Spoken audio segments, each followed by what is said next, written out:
38th day now, 37th day of the Iranian revolution happening. And it is the 3rd of February, 2026. And what is happening is there is a call to action for a day of action coming up in about another couple weeks on the 13th, about 10 days from now, on the 13th of February, 13th, 14th of February, somewhere around then. Most of the message was posted by Reza Pahlavi, the exiled crown prince of Iran. And basically, he's calling for people to go out and demonstrate for regime change in Iran, in cities around the world, Toronto, Munich, London, other places, wherever.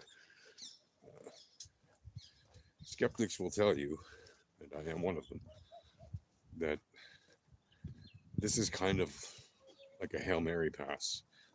I hate to say this, but it's true. That a lot of people who were ebullient and over optimistic, possibly, are seeing now the last throes of this attempt at a revolution. I wish it were not so. I wish the IRGC and the Ayatollah's dictatorship would fall right now. I wish it would have already fallen many, many, many years ago. I wish it would have never gotten into power, actually. But this is the part where it's hardest. As they say, it's always darkest before dawn. And this is that time. I'm going to be walking around here on a bright, sunny day in Israel. But in terms of the revolution in Iran, it's a dark time.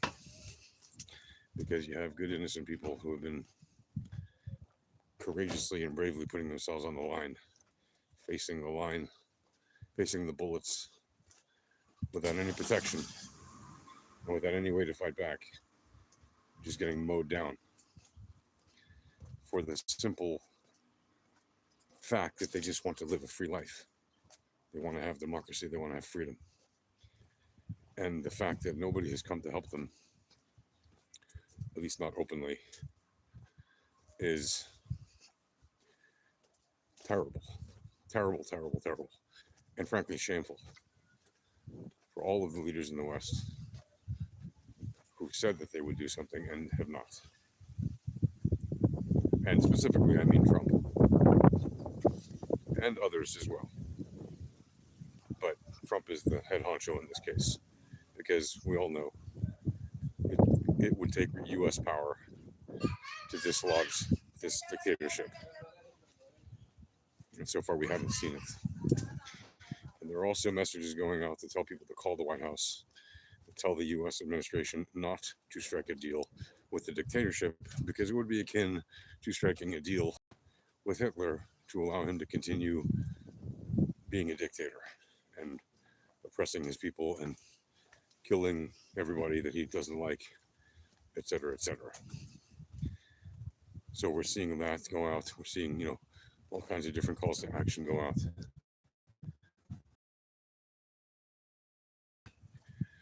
This alone, hoping and praying, is not going to work. You need to see kinetic action followed up on that.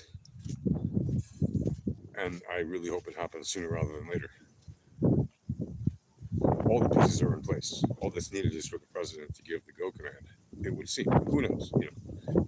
If you're not actually on the run, if you don't know all the different pieces of the board, there are so many different pieces right now. And there are attempts at showing counter signals from China with airplanes that are moving around or whatever, publicizing images of various aircraft they have in different places around the Indian Ocean and whatnot. It's bloody tragic what's happening right now to the people of Iran, and it has to end. And these people should be free. And it will only happen if there's, it could have happened differently. I've been saying it from the beginning. Hold on, I'm going into some place here where it might get a little dicey with the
Um,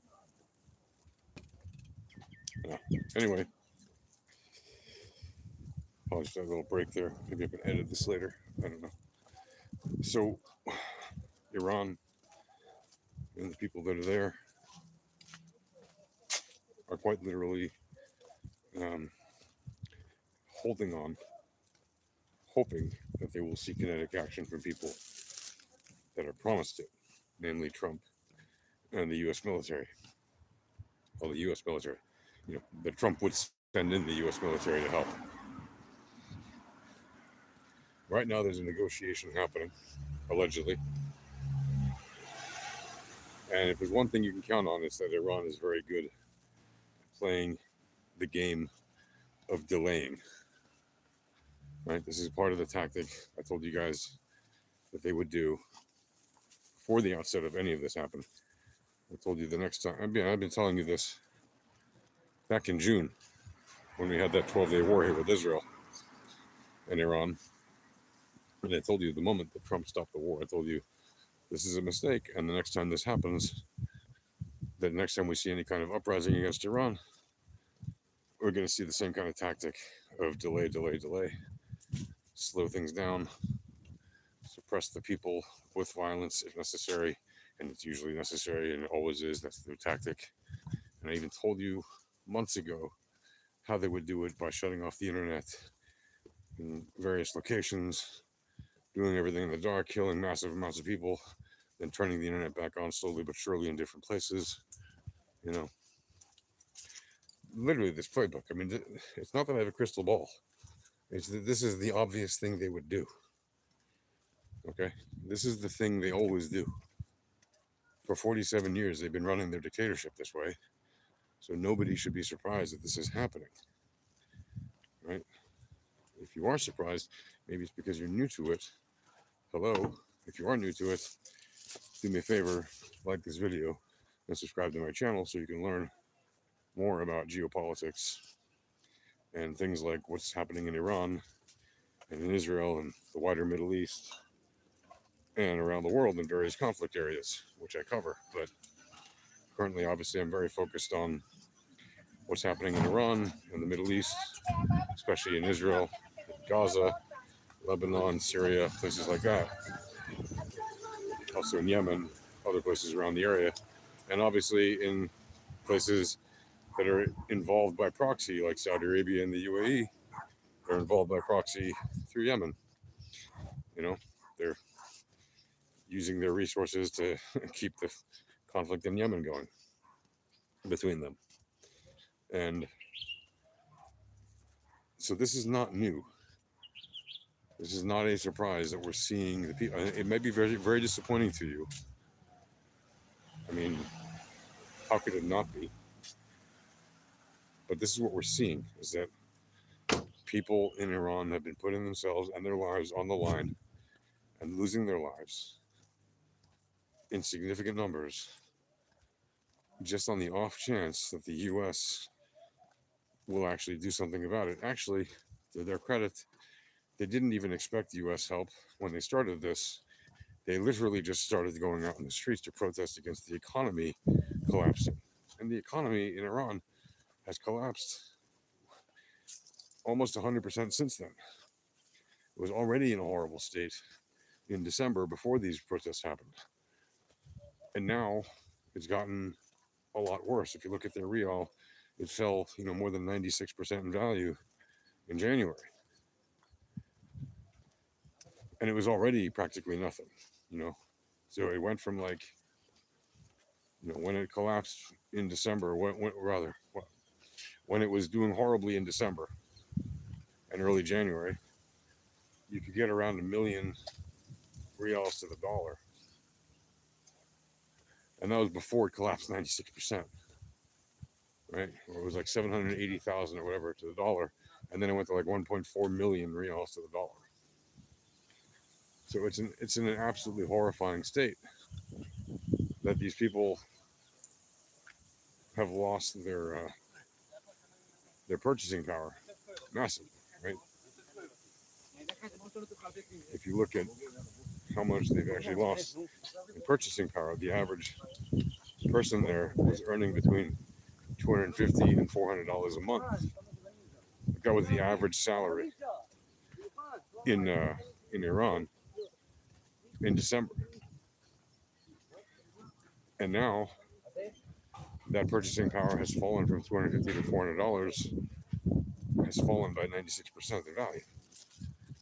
How are they supposed to live on $25 a month? It's very untenable. It's a big problem for the people of Iran. Like, they're not going to be able to sustain this without completely overhauling their entire economy. And that's not likely to happen given the current problems they have. And that wouldn't even be fixed if you were just to lift trade sanctions, right? These are systemic problems that they have, and they are made worse by the fact that the dictatorship continues to make life harder for people there, and is exacerbating the problem by basically not be willing to have a more open and democratic society that would allow for a better system of capital management. Yes, it does matter very much what the capital management system is for a country to sustain itself.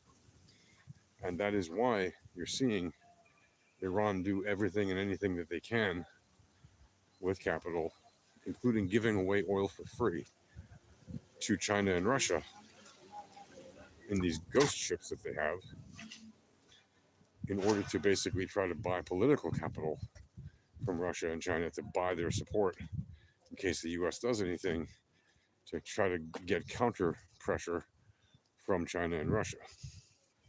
Now, the reality is, China and Russia, as much as they might have firepower, they don't have anything close to what the US has, and it's almost a joke that they would even attempt to do anything kinetically if the US would do something kinetically against the dictatorship in Iran. But they might very well try, and they might very well do something. And the something that they might do may very well end up causing damage, injury, or death. But that doesn't mean that it'll work. It just means that they might attempt to do something, if nothing else than to just send a signal. And once that signal is sent, they may be like, well, okay, we sent the signal, we did our part, that's all we can really do for Iran, and then they would stop, right? Which is probably what would happen, because China and Russia know they don't have a chance against the US militarily at this time. I mean, they know that. Russia's army has been decimated in Ukraine. Not to mention the fact that even before that, their military was nothing compared to the US. Yes, it's a big army. Yes, they have a lot of arsenal. But it's nothing compared to what the US has, right? And China, same thing. Big arsenal, big army, but it's a paper tiger compared to the US. And they know that. So, that's why it is very unlikely that we're going to see any kind of significant military action from China and Russia. But what we could see, what we're likely to see, is some other kind of action from China or Russia, which would be political, economic. Right? They're not going to just let this one go.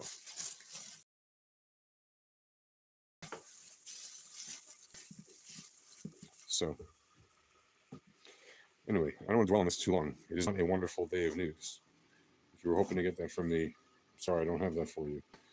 These are hard times. This is the time of darkness before dawn, and I do remain skeptical that the regime will be overthrown. But I do remain hopeful that it will. And I think if you are also hopeful to see change in Iran, you should also remain hopeful that the change will happen, despite the reasons to be skeptical, which currently outweigh everything else. Anyway, that's going to do for now. I'll keep you guys updated. Thank you again for liking and subscribing, and I wish you all the best. All right, Pandaye Ron, Ami Strauss. God bless America. See you guys. Shalom.